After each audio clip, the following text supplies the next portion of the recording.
Hello everyone, संस्कार भारती के online platform पे आप सबका स्वागत है। हिंदी साहित्य तृतीय वर्ष स्नातक तृतीय वर्ष की ये दूसरी कक्षा है।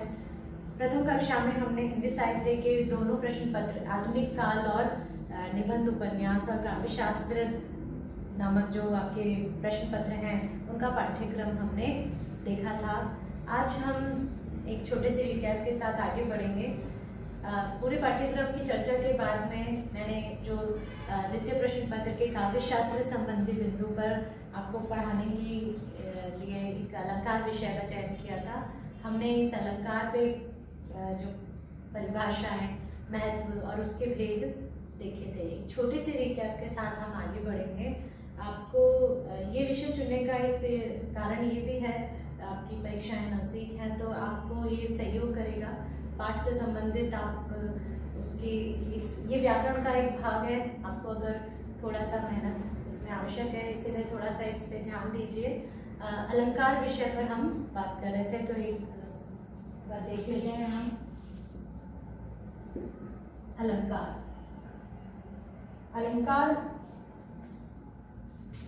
अलंकार शब्द की परिभाषा देखने से पहले हम देखेंगे अलंकार शब्द के शाब्दिक अर्थ के बारे में। तो अलंकार जो है वो इसका शाब्दिक अर्थ है आभूषण। आभूषण अर्थात गहने। जिस प्रकार इसकी परिभाषा देख लीजिए कि जिस प्रकार किसी भी कोई भी स्त्री यदि आभूषण धारण करती है तो उसके सौंदर्य में वृद्धि हो जाती है, उसी प्रकार किसी भी काव्य में यदि चमत्कार उत्पन्न हो या उसको आकर्षक बनाने के लिए जिन तत्वों का प्रयोग किया जाता है उन्हें हम अलंकार कहते हैं। तो इसी तरह से काव्य की शोभा बढ़ाने वाले तत्वों को अलंकार कहते हैं। और दंडी की परिभाषा भी यही है। तो एक बार दंडी की भी परिभाषा हम दोबारा देख लेते हैं। दंडी के अनुसार काव्य शोभा का राम,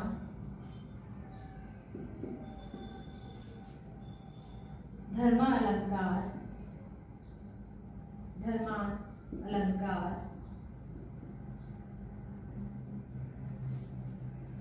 पश्चाते। जैसा कि मैंने बताया, काव्य की शोभा बढ़ाने वाले धर्म को अलंकार कहते हैं। तो इसी ये दंडी के अंतर्गत हमने ये पहले भी देखा था। इसके अलावा जो कि शुक्ल जी के अनुसार भी काव्य में चमत्कार उत्पन्न करने वाले, काव्य में चमत्कार उत्पन्न करने वाली शैलियों को, काव्य में चमत्कार उत्पन्न करने वाली शैलियों को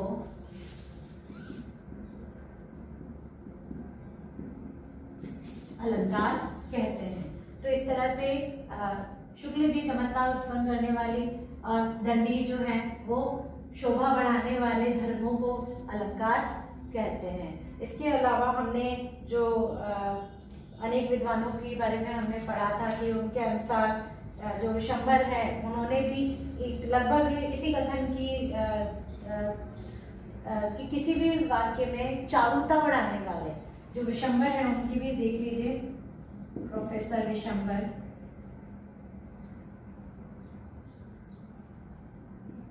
अरुण के अनुसार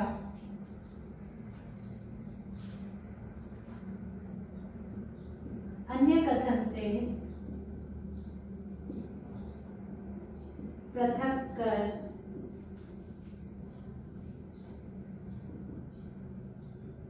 चारुता और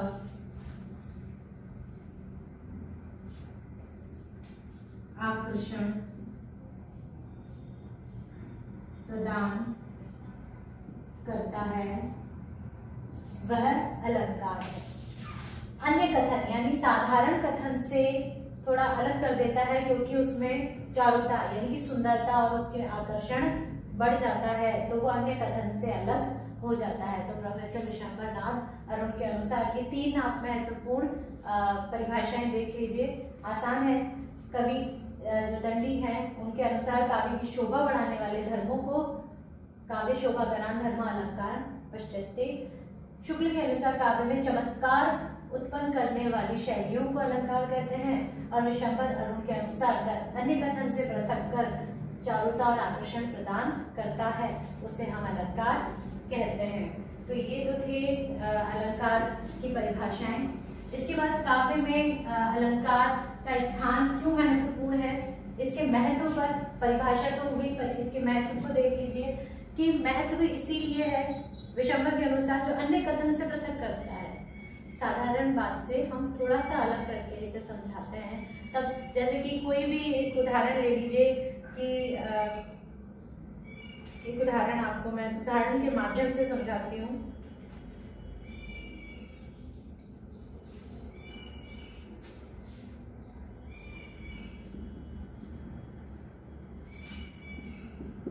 भेदों के अंतर्गत तो हम पढ़ेंगे, आप देख लीजिए इसे एक बार।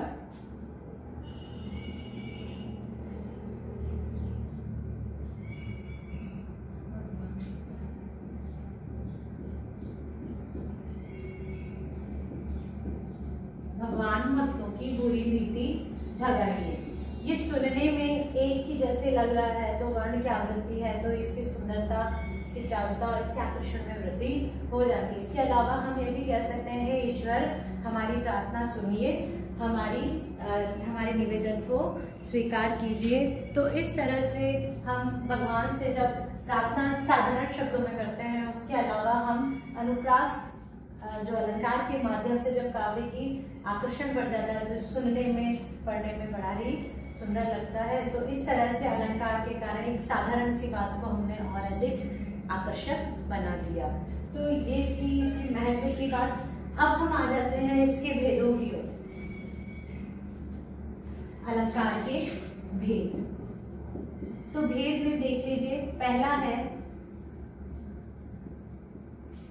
शब्द अलंकार, दूसरा है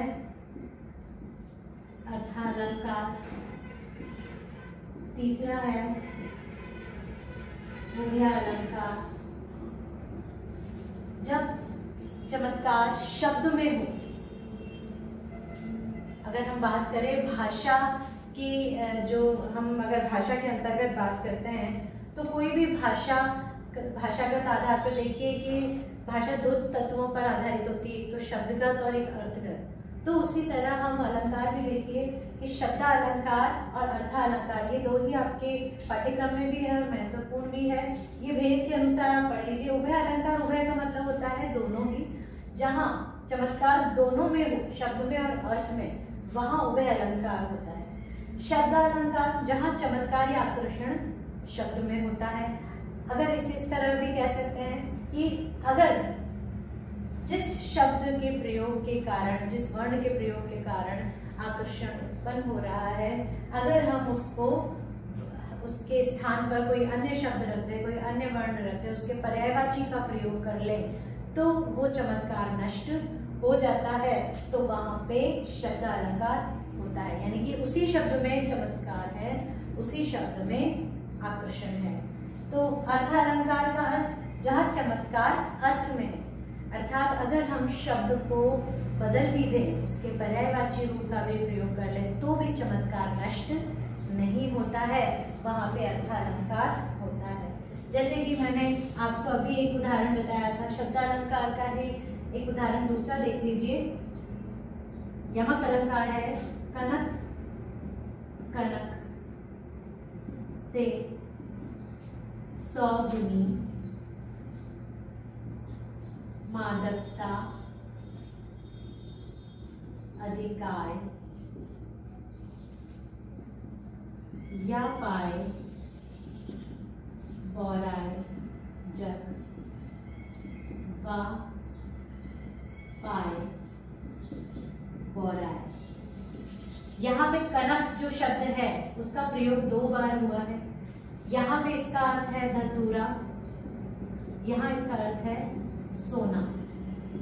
कि जिस प्रकार धतूरा जो है उससे भी 100 गुनी मादकता किसमें है, सोने में है, यानी संपत्ति धन का नशा है।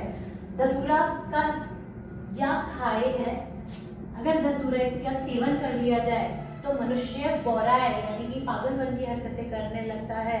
और अगर सोना प्राप्त हो जाए, पाए सोना प्राप्त हो जाए, तो व्यक्ति धन के नशे में मद में चूर होकर अपने आप को घमंडी और उसका व्यवहार दूसरों के लिए अलग हो जाता है, वो उसके नशे में पागलपन की हरकतें करता है। इसीलिए यहाँ पे यमक अलंकार है। जब शब्द की आवृत्ति हो और हर बार उसका अर्थ अलग हो, वहाँ यमक अलंकार होगा। अब अगर हम इसे शब्द अलंकार के अंतर्गत देखें तो अगर हम इस कनक की जगह धतूरा रख दें और इस कनक की जगह सोना भी रख दें, या एक का भी अर्थ धतूरा कनक से 100 गुनी मादकता अधिक आए, तो इसका जो चमत्कार है या आकर्षण है वो नष्ट हो जाएगा, क्योंकि कनक कनक का प्रयोग होने से ही इसमें ये सौंदर्य नजर आ रहा है। इसीलिए शब्द अलंकार में हमें शब्द की आवृत्ति के कारण ही आकर्षण दिखाई देता है, बदल देने से वो नष्ट हो जाता है। जैसा कि वो एक और उदाहरण बताया था मैंने, भगवान भक्तों की, अगर हम इसकी जगह भगवान ईश्वर लिख दें, भक्त की जगह श्रद्धालु लिख दें, तो भी वो चमत्कार नहीं होगा। भगवान भक्तों की बुरी भीति भगाइए। जो सुनने में जितना मधुर वो लग रहा है या आकर्षक लग रहा है या चमत्कार पूर्ण लग रहा है, वो नष्ट होकर के उसके सौंदर्य खत्म हो जाएगा। यहाँ चमत्कार वर्ण में है और यहाँ चमत्कार शब्द में है, तो ये शब्द अलंकार के अंतर्गत आएंगे। अब हम अर्थ अलंकार को देख लेते हैं एक बार। अर्थ अलंकार में जहाँ चमत्कार है, अर्थ में एक उदाहरण के माध्यम से देख लेंगे। मुख विदुसम सुंदर, मुख जो है विदु के समान सुंदर है, यहाँ पे उपमा अलंकार है। उपमा यानी कि हम तुलना कर रहे हैं, मुख के सौंदर्य की तुलना विदु यानी चंद्रमा से कर रहे हैं कि मुख जो है इस चंद्रमा के समान सुंदर है। अगर हम विदु के स्थान पर बदलकर चंद्र लिख दें तो भी चमत्कार खत्म नहीं होगा, क्योंकि सौंदर्य चंद्रमा के समान ही है, उसमें कोई परिवर्तन नहीं हुआ, उसके अर्थ में कोई परिवर्तन नहीं हुआ। तो मुख चंद्र सम सुंदर में कह दें तो भी अर्थ में कोई परिवर्तन नहीं हुआ, चमत्कार वही का वही है। तो ये है अर्थ अलंकार कि अगर शब्द को बदल भी दिया जाए तो अलंकार या चमत्कार नष्ट नहीं होता, वहाँ अर्थ अलंकार होता है। तो ये था आपके अर्थ अलंकार और उभय अलंकार, जहाँ दोनों ही शब्द और अर्थ में चमत्कार हो, वहाँ उभय अलंकार होता है। तो ये आपके भेद का आपने देखा। इसके बाद हमने शब्द अलंकार के अंतर्गत हम पढ़ना शुरू कर रहे थे। प्रथम हम इसके भेद भी देख लेते हैं, इनके अंतर्गत क्या आता है वापस से देख लेते हैं एक बार। अर्थ अलंकार, शब्द अलंकार में एक वर्ण मूलक और दूसरा शब्द मूलक,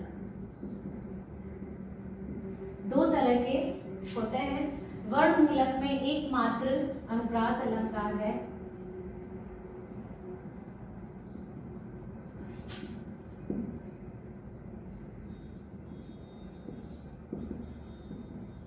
अनुप्रास अलंकार के अंतर्गत इसके भेद हैं। छेका अनुप्रास, प्रत्यनुप्रास,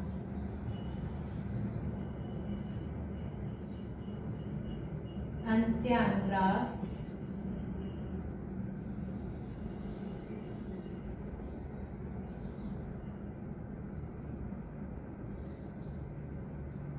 और है श्रुत्यानुप्रास। ये इसके भेद हैं, हम आगे पढ़ेंगे। शब्द मूलक में यमक, श्लेष,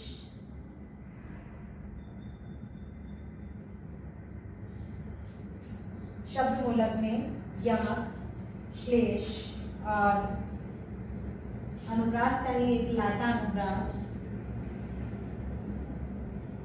क्योंकि लाटा अनुप्रास में वर्ण की आवृत्ति ना होकर पूरे के पूरे शब्दों की आवृत्ति होती है, और जब पूरे शब्द भी आवृत्ति हो रही है तो कहीं ना कहीं सब में ही वर्ण की आवृत्ति भी होती है।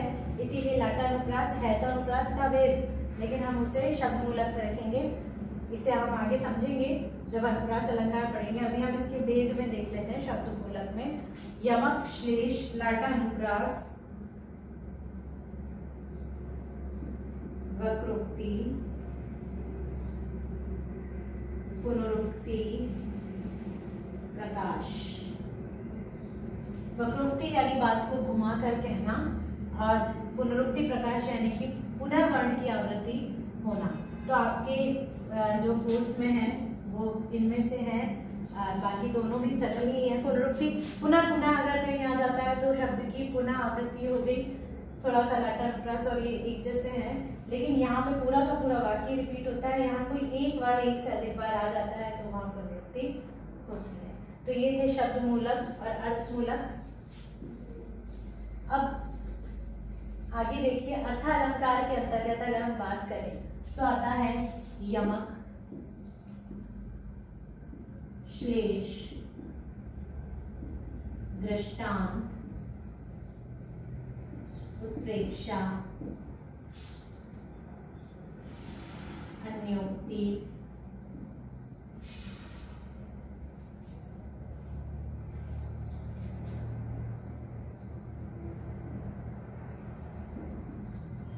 विरोधाभास, विभावना। आपके अर्थालंकार में भी दो तरह के भेद हैं। अगर देखें तो हम बात करें तो एक तो है समता मूलक,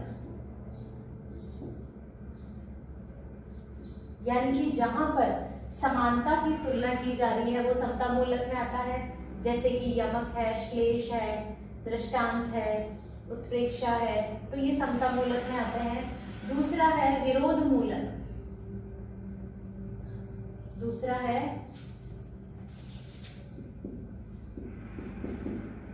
विरोध मूलक, जहां पे तुलना की जगह विरोध किया जाता है, उसका उल्टा अर्थ दिया जाता है, तो वहां विरोधाभास, विभावना, इस तरह के जो भेद हैं उसमें आपको विरोधामूलक अलंकार दिखेंगे। तो अर्थालंकार के भी दो भेद हो गए, विरोध मूलक और समता मूलक। तो ये इस तरह से आप इन्हें देखेंगे, समझने का कोशिश कीजिए, याद करिए, क्योंकि जब आपसे अलंकार का निबंधात्मक प्रश्न पूछा जाएगा तो आपको इसी तरह से इसे समझाना है। आगे हम बढ़ते हैं शब्द अलंकार का। हम अनुप्रास, जो वर्ण मूलक अलंकार है, अनुप्रास अलंकार पढ़ रहे थे। इसके अंतर्गत हम छेकानुप्रास, जब वर्ण की एक से अधिक बार आवृत्ति हो, वहां पे छेकानुप्रास होता है। एक से अधिक बार आ जाए, जैसे आप देख लीजिए उदाहरण, परम पुनीत। परम पुनीत में देखिए प वर्ण की आवृत्ति एक से अधिक बार हो गई तो यहाँ छेकानुप्रास हो जाता है। प्रत्ययानुप्रास में जब वर्ण की आवृत्ति 2 से अधिक बार हो, यानी कि 2 बार तो आता है तब तो छेकानुप्रास होता है। जब 2 बार से अधिक की आवृत्ति हो जाए तो वहां पर वृत्त्यानुप्रास हो जाता है। इसका उदाहरण जो हमने शुरू में देखा था, दोबारा से देख लीजिए।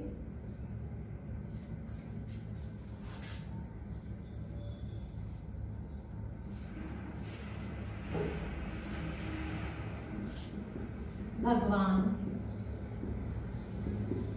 भक्तों की भूरी भीति यहाँ पे 1 2 3 4 5 भ वर्ण की आवृत्ति 5 बार हुई है, तो यहाँ पर वृत्यानुप्रास होगा। इसके बाद देखिए अंत्यानुप्रास, जब वर्ण की आवृत्ति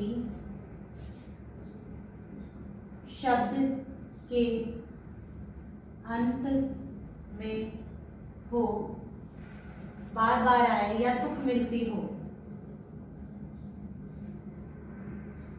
तुक मिले, वहां पर भी अंत्यानुप्रास होगा। अंत में जहां अनुप्रास है, जिसका आप एक उदाहरण से देख सकते हैं, नभ लाली चाली चटकाली धुनी की। यहां पे देखिए लाली चाली काली, अंत में यहाँ पे वर्ण की आवृत्ति, मात्राओं की आवृत्ति, स्वरों की आवृत्ति एक साथ है, तो वहां पे तुक मिल रही है, तो यहाँ अंत्यानुप्रास होगा। तो ये तो आपके 3 थे, हम समझ चुके थे। हमें आज अच्छे से पढ़ना है श्रुत्यानुप्रास। इसकी परिभाषा देख लीजिए एक बार। श्रुत्यानुप्रास के अनुसार, जहां पे शब्द से ही पता चलता है कि सुनने में, श्रुति यानी कि सुनने में जहां पे एक जैसे स्थान से उच्चारित होने वाले वर्णों की आवृत्ति हमें सुनाई देती है, वहां पे श्रुत्यानुप्रास होता है। एक बार इसकी परिभाषा देख लीजिए।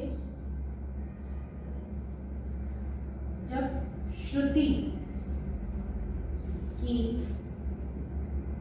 आवृत्ति हो, अर्थात जब एक स्थान से उच्चारण होने वाले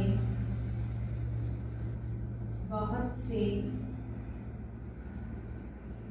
वर्णों का प्रयोग हो। जब श्रुति की आवृत्ति हो, जब सुनने में एक जगह से, एक ही जैसे स्थान से उच्चारित होने वाले बहुत सारे वर्णों का प्रयोग होता है, तो वहां क्या होता है? श्रुत्यानुप्रास होता है। इसके लिए हम उच्चारण स्थान एक बार देख लें। उच्चारण स्थान से आपको श्रुत्यानुप्रास अच्छे से समझ आ जाएगा। उच्चारण स्थान के लिए आपको मैं एक मैप से समझाऊंगी।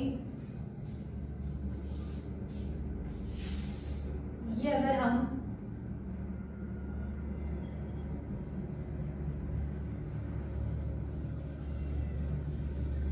ह्यूमन बॉडी का ये उच्चारण स्थान देखें,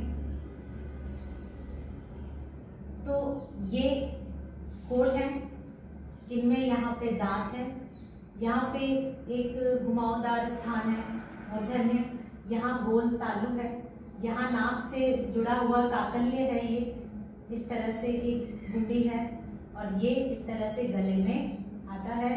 ये हमारा कंठ है, यहाँ पे जबान है। तो ये जो जबान है, जब ये इन जगह से स्पर्श करती है और कोई वर्ण का उच्चारण होता है, वो उसका उच्चारण स्थान होता है। तो इसे देख लीजिए, यहाँ इसे कहेंगे कंठ है, ये कंठ। अब इसमें कौन कौन से वर्ण आएंगे? पहला कवल।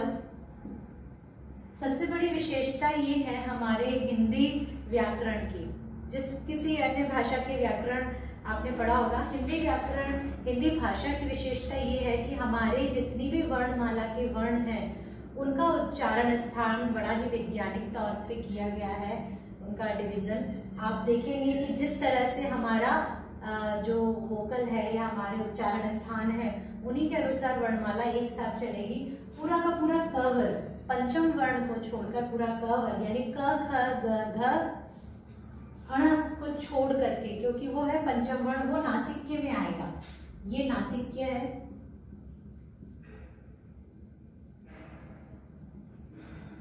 यहाँ पे पंचम वर्ण सभी कौन से? अंग, अय, अण, न, म। ये सभी नासिक्य से उच्चारित होंगे। कंठ है क वर्ग, एक ह का उच्चारण और एक विसर्ग का उच्चारण कंठ से होता है, और स्वरों के अंतर्गत अ और आ का उच्चारण कंठ से होता है। इसके बाद कंठ के बाद आ जाइए, नासिक्य तो हो गया, ये है तालु। तालु में क के बाद आता है क च वर्ग, कौन सा आता है? च। तो च पूरा का पूरा च वर्ग, पंचम को छोड़कर, इसे छोड़ करके च वर्ग, च छ ज छ, पूरे जो 4 वर्ण, पूरे के पूरे 4 वर्ण, और इसके साथ में ई का उच्चारण, और फिर य और श का उच्चारण भी तालु के माध्यम से होता है। इसके बाद आ जाइए, ये जो मूर्धन्य है, जबान छू कर देखिए, आपको एक जो तालु बिल्कुल गोल स्थान है, उसके बाद दांतों के ऊपर थोड़ा सा आपको घुमावदार ऐसी सरफेस दिखेगी, वहां उसे कहते हैं मूर्धा, मूर्धा या मूर्धन्य। यहां से उच्चारित च वर्ग के बाद आता है क च ट, ट वर्ग, ट के बाद र का उच्चारण, श का उच्चारण भी ट वर्ग से होता है, और स्वर के अंदर जो ऋषि वाला री है उसका भी उच्चारण जो है मूर्धन्य से होता है। उसके बाद आ जाइए दंत्य। फिर उस मूर्धन्य के बाद हमारी जो जबान है वो दांत को छूती है। दांत को जब छूती है तो फिर जिन वर्णों का उच्चारण होगा उसे हम कहेंगे दंत्य। दंत्य के अंतर्गत ट वर्ग के बाद त च ट, त वर्ग,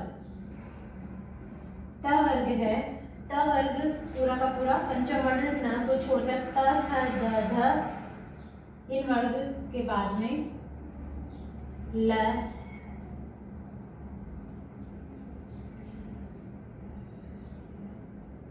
त वर्ग स का उच्चारण, और इस तरह से दंत्य से इनका उच्चारण होगा। इसके बाद है ओठ, इसे हम कहेंगे ओष्ठ। ओष्ठ से पूरा प वर्ग, पूरा का पूरा प वर्ग, व फ का उच्चारण भी ओष्ठ से, दंत ओष्ठ होगा वैसे तो ये फ का उच्चारण। इस तरह से प वर्ग, व का उच्चारण। और अगर स्वर में बात करें तो आ कंठ से, ई तालु से, री त वर्ग से, और ए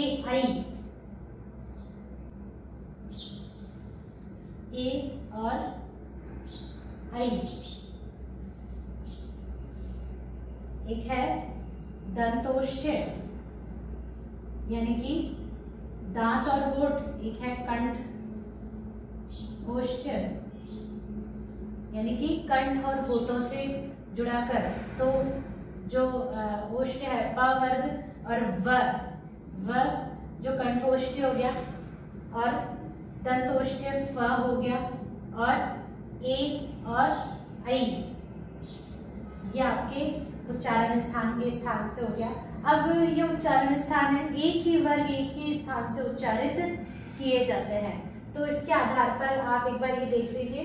इसके बाद मैं आपको एक उदाहरण के माध्यम से समझाऊंगी, आपको भी इस चीज का एक दंत्य है, दंत्य को देखिएगा। त वर्ग में त, थ, द और ध, इन चारों का प्रयोग देखेंगे हम।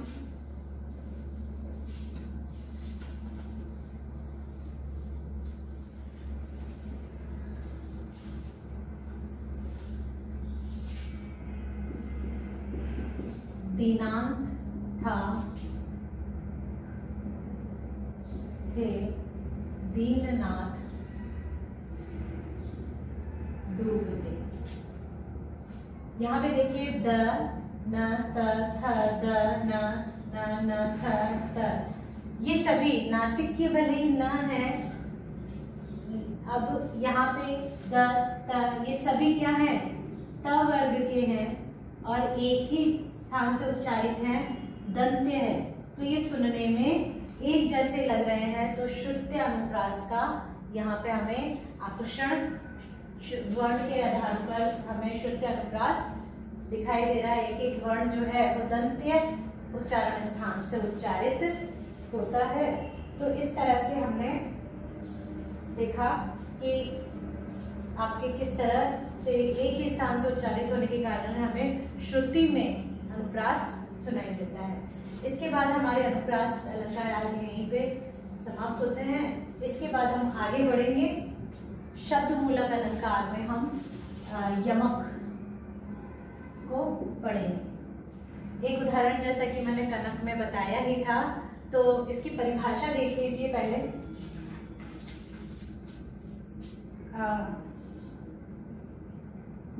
जब कोई शब्द एक से अधिक बार प्रयोग हो और हर बार उसका अर्थ अलग हो, वहां पर यमक अलंकार होता है। जैसा कि मैंने बताया था, कनक कनकते 100 गुनी मादकता अधिकाय या खाए बौराए जग वा पाए बौराए।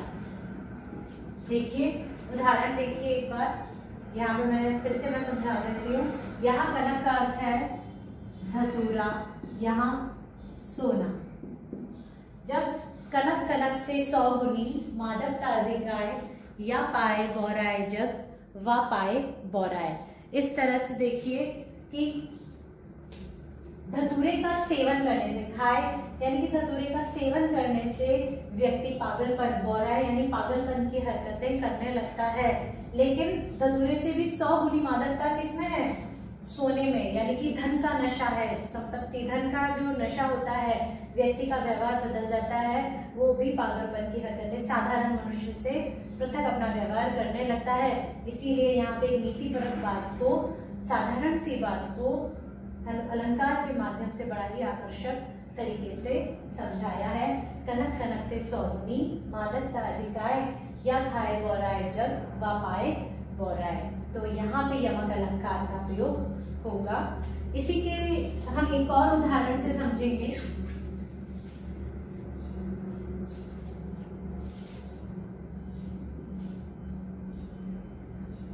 तीन वेद खाती तेवे, तीन वेद खाती है। यहाँ पे देखिए, पहले इसका संदर्भ आप समझ लीजिए। ये पद भूषण कवि का है। इन्होंने शिवाजी के शौर्य का वर्णन करने वाले पद के अंतर्गत ये पंक्ति कही है। शिवाजी के शौर्य का वर्णन करते हुए भूषण ने कहा है कि जब शिवाजी जितने भी मुगल हैं या उनके ऊपर आक्रमण किया, उनको जीत लिए, तब वहां के महलों में रहने वाली उन मुस्लिम जो रानीवासों में और जो हरम में रहने वाली महिलाएं हैं, जो पहले ऐशो आराम की जिंदगी जिया करती थी, जो जिनके खान पान रानियों की तरह रहती थी रानीवासों में, तो उन स्त्रियों की स्थिति अब क्या हो गई है? वो महलों से निष्कासित हो गई है, जंगलों में भटकती हुई फिर रही है, क्योंकि उनके गढ़ शिवाजी ने जीत लिए हैं। मुस्लिम और मुगलों का जो साम्राज्य समाप्त हो गया है। पहले उन महिलाओं की स्थिति क्या थी? रानीवास में रानियों की स्थिति क्या थी? वो 3 बेर खाती। बेर का मतलब यहाँ है आवृत्ति या बार। कि पहले वो 3 बार खाना खाती थी, उनके बढ़िया बढ़िया पकवान खाती थी, खाने में बहुत सारी चीजें हुआ करती थी, 3 बार भोजन करती थी, उनको किसी चीज की कमी नहीं थी। लेकिन अब शिवाजी ने जब उन सभी मुगलों को निष्कासित कर लिया और उनके महलों पर अपना अधिकार कर लिया, उसके बाद अब 3 बेर खाती है। अब उनको भोजन भी प्राप्त नहीं है, जंगल में भटकती फिर रही है। फिर जंगल में प्राप्त होने वाले जो जंगली बेर हैं, फल हैं, अब उनको मात्र 3 बेर भी मिल जाते हैं, तो उन्हीं से अपना पेट भर लेती है। तो यहाँ पे 3 बेर खाती, 3 बेर खाती, इनकी वर्ण की आवृत्ति हुई है, इन्हीं को एक जैसी आवृत्ति हुई है। तो यहाँ पे अर्थ अलग है, पहले 3 बार भोजन करती थी और अब 3 बेर, 3 फल के रूप में यहाँ पे प्रयोग हुआ है। तो अलग अर्थ का, यहाँ पे बाकी शब्दों का तो अर्थ एक जैसा है, लेकिन बेर इसमें यमक अलंकार आपको दिखेगा, क्योंकि आवृत्ति है लेकिन अर्थ अलग है। तो आप इस तरह से समझ गए होंगे। एक और बड़ा ही सुंदर सा उदाहरण है, सारंग ले सारंग चली सारंग पूग्यो आए, सारंग ले सारंग चली सारंग पूग्यो आए, सारंग ले सारंग धर्यो सारंग सारंग माए। बड़ा ही सुंदर सारंग का प्रयोग हुआ है। यहाँ पे देखिए, सारंग के कितने अर्थ है, कितनी बार आवृत्ति हुई है, एक ही शब्द सारंग शब्द की आवृत्ति हुई है और हर बार इसका अर्थ जो है वो अलग है। देख लीजिए, समझ लीजिए। सारंग ले सारंग चली, सारंग यानी कि एक बार है स्त्री, सारंग ले सारंग चली, सारंग ले यानी कि घड़ा, पहला है घड़ा, जो घड़ा लेकर स्त्री चली। सारंग पूग्यो आए यानी कि वर्षा के बादल यानी कि मेघ, सारंग पूग्यो आए। अब स्त्री अपने आप को भीग जाएगी, जो उसने उपाय किया कि अपने वस्त्रों को घड़े के अंदर रख दिया। सारंग ले सारंग धर्यो, सारंग यानी कि कपड़ों को, आगे क्या हो गया, कपड़े। सारंग ले सारंग धर्यो, सारंग यानी कि घड़ा, पहला अर्थ था ही, उस घड़े के अंदर कपड़ों को रख दिया। सारंग सारंग माए, क्योंकि वो स्वयं पानी के अंदर, सारंग यानी कि जो तालाब था जहां वो पानी लेने जा रही थी, वो उस पानी के अंदर, तालाब के अंदर उतर गई और कपड़े उसके सूखे के सूखे घड़े के अंदर सुरक्षित रहे। जब बारिश चली गई, उसने अपने कपड़े धारण करके पानी लेके सूखे कपड़ों के साथ वो घर पहुंच गए। तो इस तरह से देखिए, पहला था घड़ा, स्त्री, मेघ, कपड़े और तालाब। एक सारंग का 5 अर्थ है। बड़ा ही सुंदर सा पद है ये, बड़े ही जो विद्वान कवि हुए हैं हमारे, ऐसे आकर्षक और ऐसे चमत्कारपूर्ण पदों की रचना उन्होंने की है। यमक में ये बड़ा ही चमत्कारपूर्ण पद है, थोड़ा सा कठिन है, आपको याद करने की आवश्यकता नहीं है। आप 2 ये जो उदाहरण आपको बताए हैं, आप पढ़ते आए हैं, आपको याद भी है। कनक कनक के 100 गुनी मादन तारिकाए, या पाए गौराए जग, या खाए गौराए जग, वा पाए गौराए। 3 बेर खाती ते, वे 3 बेर खाती हैं, 3 बेर खाती ते। यहाँ पे भूतकाल की बात है, खाती है, और वर्तमान काल, बस इतना सा है और इसी का अंतर है। बाकी आप बेर में यमक बता सकते हैं, बहुत ही आसान है, आप परीक्षा में आसानी से समझा पाएंगे। परीक्षा में आप चीज को, किसी भी बात को अच्छे से बताइए, व्याख्या कीजिए, उसको समझा दीजिए, अधूरा ना छोड़ें। तो इससे फर्क नहीं पड़ता कि उदाहरण 1 पंक्ति का है या 4 पंक्ति का है, आपने उसे अच्छे से, उस परिभाषा को अच्छे से समझाया है, अर्थ को अच्छे से समझाया है, तो आपके अंक पूरे आपको मिलेंगे। ये बड़ा ही सुंदर उदाहरण था, इसीलिए मैंने आपको बताया। तो ये थी यमक अलंकार की परिभाषा। तो इसी के साथ आगे देखते हैं हम श्लेष अलंकार।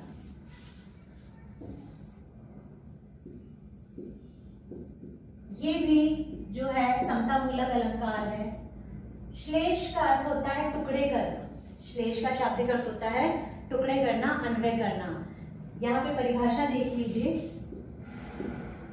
जब शब्द की आवृत्ति एक ही बार हो, या फिर आवृत्ति ना कहे, इसे प्रयोग है, शब्द का प्रयोग एक ही बार हो और अन्वय करने पर या अलग करने पर या टुकड़े करने पर